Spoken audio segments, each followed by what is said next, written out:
Over 9 months after he first shocked the world with his Liberation Day tariffs, U.S. President Donald Trump may be forced to accept bitter defeat at the hands of America's apex court.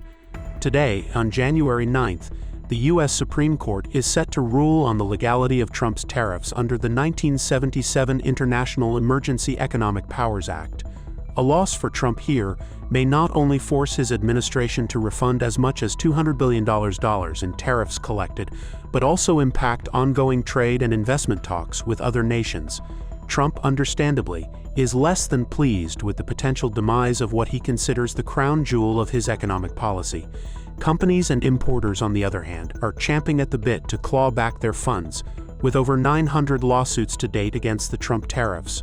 For its part, the U.S. Supreme Court appears to be more than a little skeptical of the authority Trump used to levy these new tariffs. IEEPA exists as a way for the U.S. president to tackle threats to the U.S. economy from foreign actors by way of sanctions and asset freezing. It does not, experts agree, grant power over setting tariff rates to the U.S. president, an authority which resides with Congress.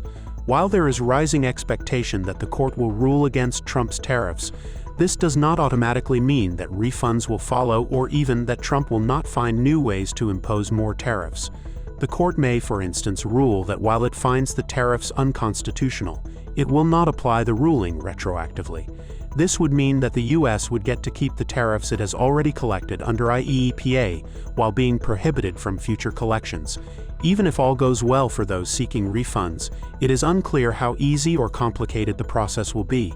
While some maintain that it would be relatively straightforward for U.S. Customs to issue refunds, others say companies will have to individually sue and then wait, potentially for years, to get their refunds. Finally, even if the refunds go through, Trump officials may find other novel interpretations of existing laws to apply new tariffs or maintain old ones.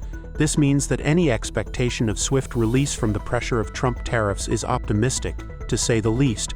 That said, India in particular will hugely benefit from a ruling against tariffs, as New Delhi is not only suffering under 50% tariffs, but is also facing the possibility of 500% tariffs in the near future.